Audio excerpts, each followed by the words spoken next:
Assalamualaikum warahmatullahi wabarakatuh. Nama saya Bintang Artono. Saya dari mahasiswa Universitas Mercu Buana. Saya di sini akan memaparkan materi presentasi dari mata kuliah Pendidikan Anti Korupsi. Kali ini materi presentasi saya yang akan saya bawakan adalah pencegahan dan integritas dalam korupsi terhadap pejabat. Integritas tidak hanya mencakup kejujuran dan moralitas, tetapi juga mencerminkan komitmen untuk bertindak sesuai dengan nilai-nilai etika yang tinggi dan standar yang ditetapkan oleh undang-undang. Indonesia telah lama dihadapkan pada tantangan korupsi yang merugikan pembangunan dan juga merugikan masyarakat dan menghambat investasi. Oleh karena itu, penting bagi pejabat publik untuk memiliki integritas diri yang kuat dan mencegah dan memberantas praktik korupsi.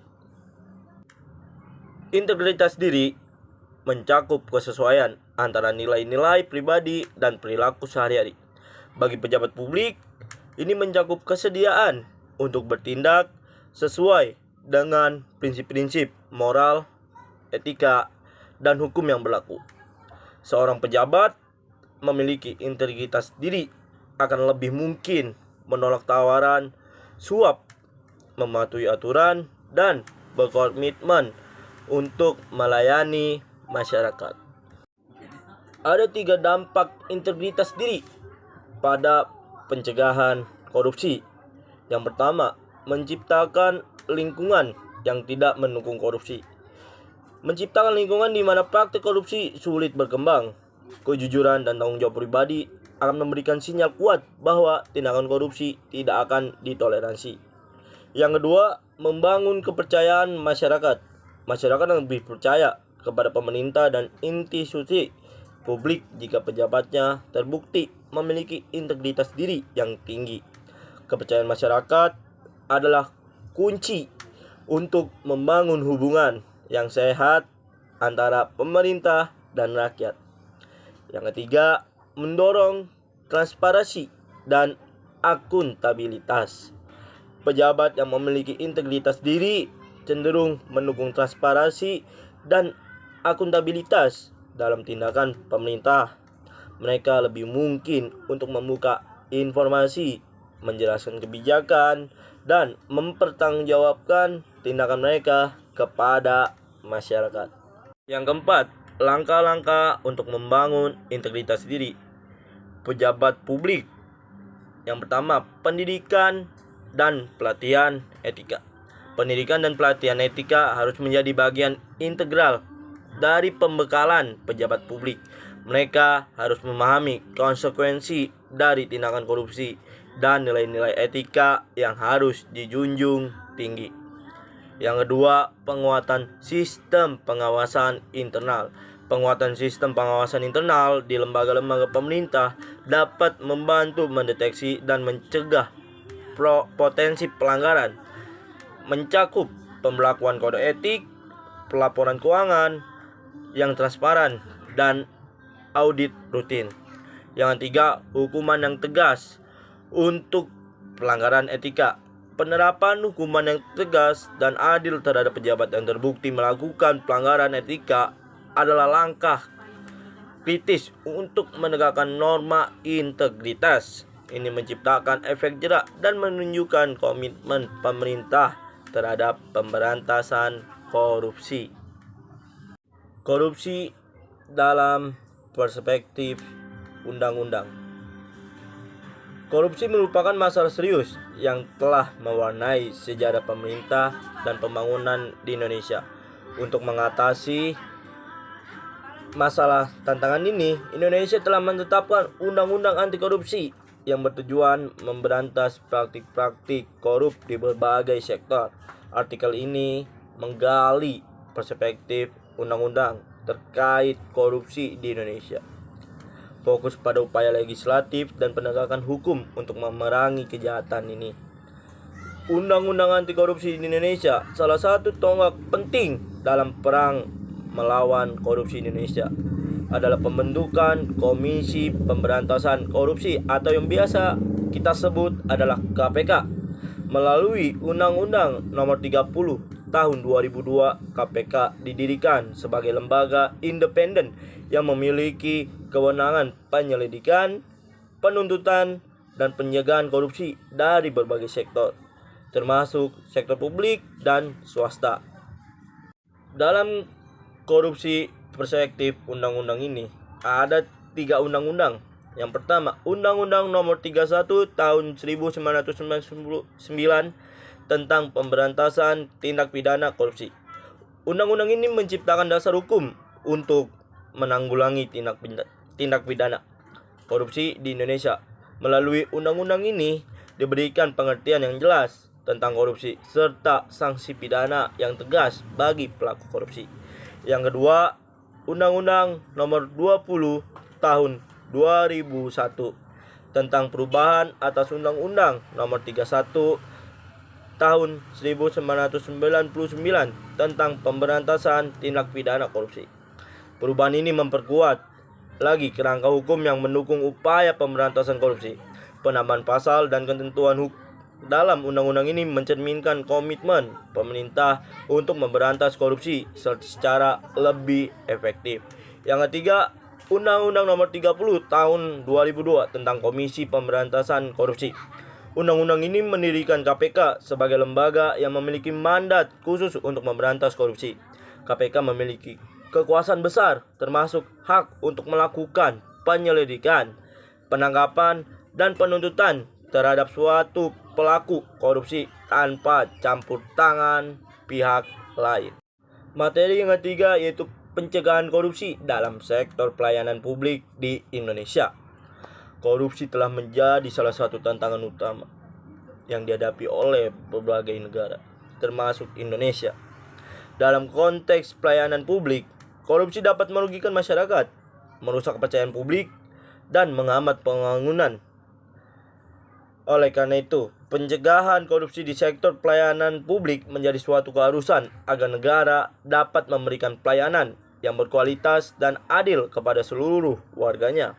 Berikut adalah beberapa strategi yang dapat ditetapkan untuk mencegah korupsi dalam sektor pelayanan publik di Indonesia. Yang pertama, meningkatkan transparansi informasi. Transparansi informasi menjadi kunci utama dalam mencegah korupsi. Pemerintah Indonesia perlu meningkatkan keterbukaan informasi terkait kebijakan, anggaran, dan pelaksanaan pelayanan publik. Menyediakan akses untuk masyarakat terhadap informasi ini akan memungkinkan adanya pengawasan yang lebih baik dan memberikan peluang bagi pihak-pihak yang berkepentingan untuk ikut serta dalam mengawasi proses pelayanan publik. Yang kedua, implementasi sistem e-government. Mengadopsi sistem e-government dapat mengurangi peluang terjadinya korupsi karena mengurangi interaksi langsung antara pihak penyelenggara dan pelayanan publik masyarakat. Proses digitalisasi juga dapat meningkatkan antara pihak penyelenggara pelayanan publik dan masyarakat. Proses digitalisasi juga dapat meningkatkan efisiensi dan akurasi data, mengurangi risiko manipulasi, serta meningkatkan transparansi dalam pelaksanaan kebijakan dan anggaran. Yang ketiga, penguatan institusi pengawas dan penegak hukum. Pemerintah perlu memperkuat institusi pengawas seperti Komisi Pemberantasan Korupsi atau KPK dan Ombudsman, memberikan dukungan penuh sumber daya yang memadai serta meningkatkan kapasitas. Lembaga-lembaga ini akan memberikan efek jangka panjang dalam pencegahan korupsi di sektor pelayanan publik. Yang keempat, pendidikan dan pelibatan masyarakat. Meningkatkan pemahaman masyarakat tentang dampak buruk korupsi dan hak-hak mereka sebagai konsumen pelayanan publik sangat penting. Melibatkan masyarakat dalam proses pengambilan keputusan dan membangun kesadaran akan pentingnya integritas dalam penyelenggaraan pelayanan publik dapat membantu menciptakan budaya anti korupsi.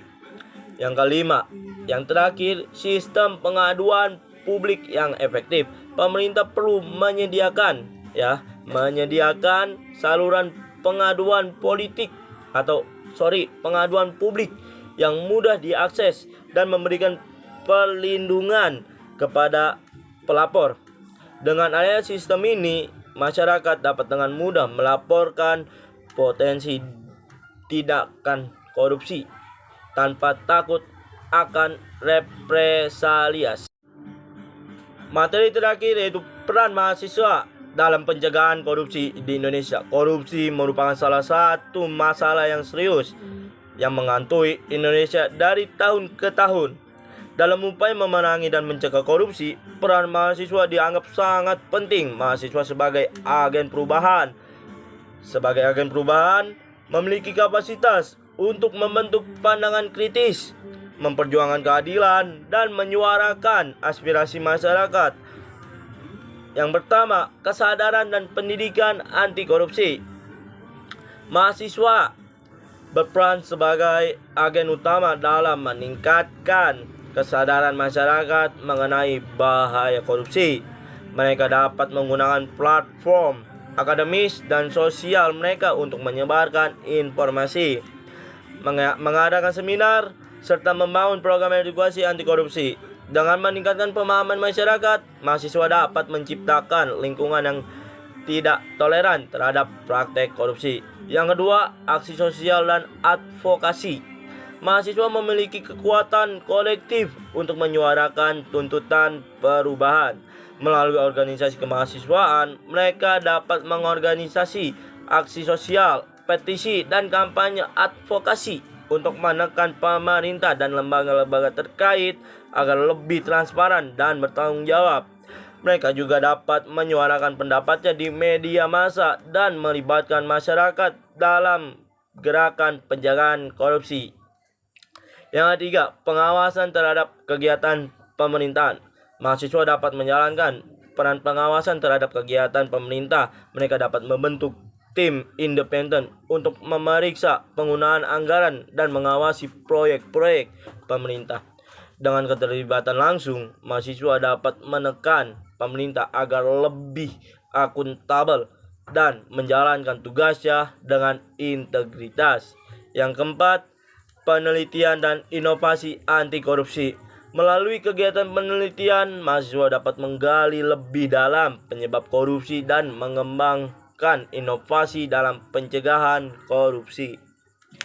Mereka dapat memberikan solusi-solusi kreatif dan memberikan rekomendasi kepada pemerintah untuk meningkatkan sistem pengawasan dan regulasi guna mencegah praktik korupsi. Yang terakhir, etika dan moralitas. Mahasiswa tidak hanya berperan sebagai pengawas eksternal, tetapi juga harus menjadi contoh etika dan moralitas. Dengan membangun karakter yang kuat, mahasiswa dapat membentuk budaya anti korupsi di masyarakat. Sikap integritas dan tanggung jawab yang ditetapkan masyarakat dapat menambah berbagai lapisan masyarakat. Itulah tadi materi tentang korupsi, mata kuliah pendidikan anti korupsi. Sangat penting untuk kita sebagai masyarakat dan mahasiswa untuk memberantas korupsi. Mau kapan negara kita dihantui korupsi? Mulai sekarang kita harus memberantas korupsi dan harus berbicara kepada pemerintah agar mereka dapat transparan terhadap tanggung jawab mereka yang sehingga mencegah terjadinya tindakan korupsi. Berani berantas korupsi, ayo lawan negara maju tanpa korupsi. Maju, maju, maju. Sekian dari saya. Wabillahi taufiq wal hidayah. Wassalamualaikum warahmatullahi wabarakatuh. Indonesia kuat tanpa korupsi.